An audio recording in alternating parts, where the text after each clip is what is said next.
Senhor presidente, senhoras e senhores senadores. Em primeiro lugar, senhor presidente, eu gostaria de cumprimentar o presidente da Comissão Especial, senador Raimundo Lira, pelo seu desempenho à frente daquela comissão. Um parlamentar experiente que prestou um serviço inestimável a essa casa. Parabéns pela sua paciência, pela sua determinação e, acima de tudo, pelo respeito aos parlamentares participantes daquela comissão. Cumprimento o relator pelo seu trabalho, um trabalho eficiente, que eu pude ontem aqui demonstrar o meu respeito e a minha admiração por Vossa Excelência. Senhor presidente, o que nós estamos nos propondo a fazer aqui nessa sessão é opinar sobre a admissibilidade do processo de impeachment da presidente Dilma Rousseff. Apenas a admissibilidade. Em outras palavras, estamos opinando se o processo é cabível ou não. É um exame técnico, analítico, sem espaço para entrar nas polêmicas que têm dividido a nossa sociedade e o nosso parlamento. É tendo isso em mente que devemos apreciar o relatório do senador Anastasia. E o texto, sem dúvida, é precioso, é copioso e é eloquente.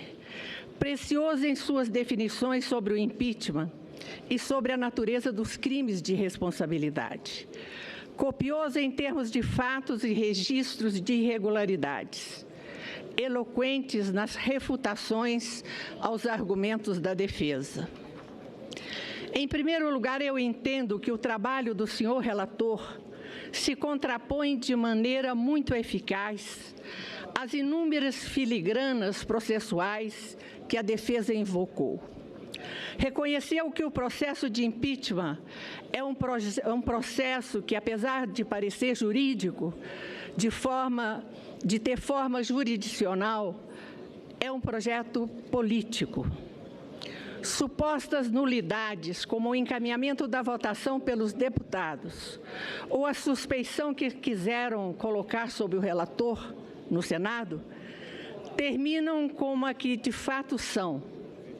Não se sustentam e soam como socos e chutes ao vento.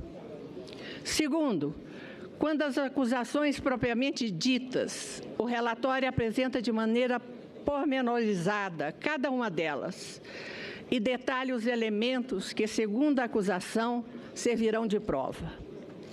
A presidente da República é acusada de 2 crimes de responsabilidade: abertura de créditos suplementares sem autorização legislativa e contratação ilegal de operações de crédito com as instituições financeiras controlada pela União. Ambas as acusações estão fartamente documentadas.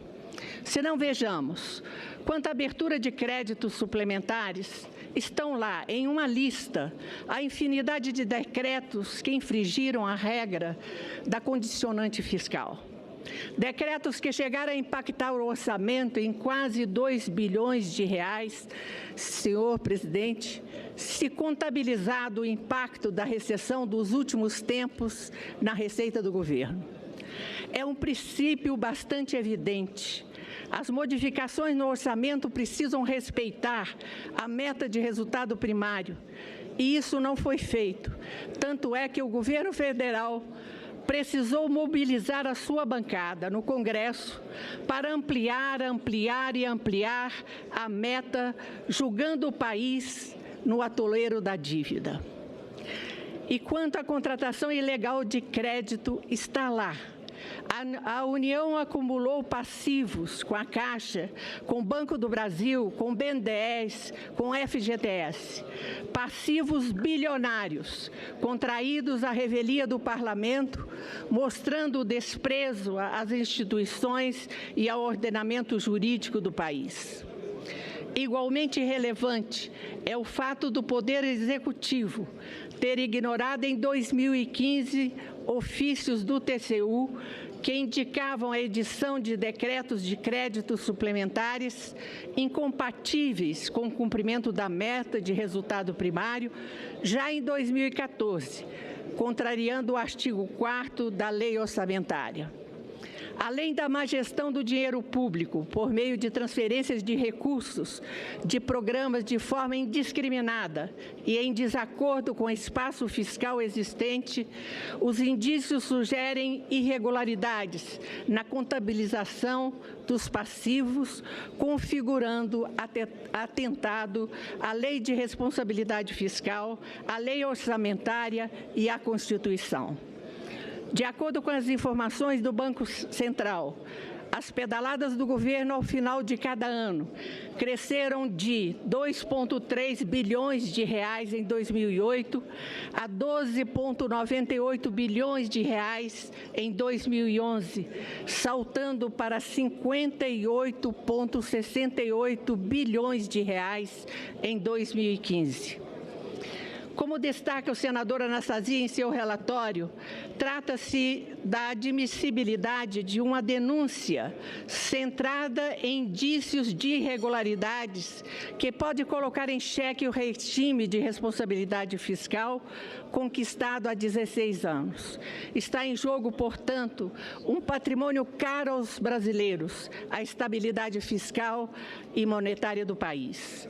As medidas governamentais citadas e documentadas na denúncia representam a violação sistemática da Lei de Responsabilidade Fiscal, o principal dos mecanismos jurídicos para a estabilidade da nossa economia.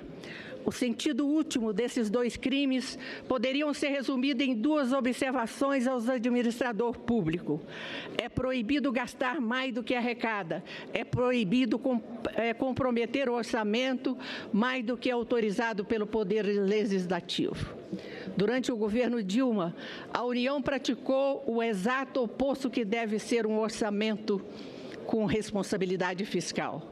E as consequências estão aí. A inflação atingiu a marca de 2 dígitos. Os juros subiram a um nível de 10 anos atrás. A perda do Produto Interno Bruto, o PIB, deverá chegar perto de 8% somente em 2015 e 2016. As receitas de arrecadação de tributos ficaram seriamente comprometidas. A trajetória de nossa dívida gerou uma crise de confiança na capacidade de governo de honrar a sua dívida. Não à toa, em 2015, o país perdeu o selo de bom pagador junto às agências de classificação de risco.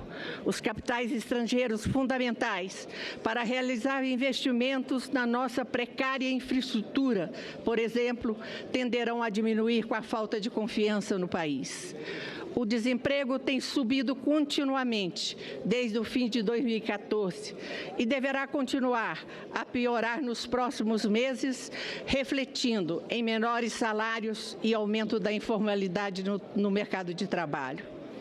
É certo que resolver a situação do nosso quadro fiscal é condição necessária, mas não suficiente para a economia voltar a crescer, de modo que o país volta a reduzir as enormes desigualdades e injustiça social.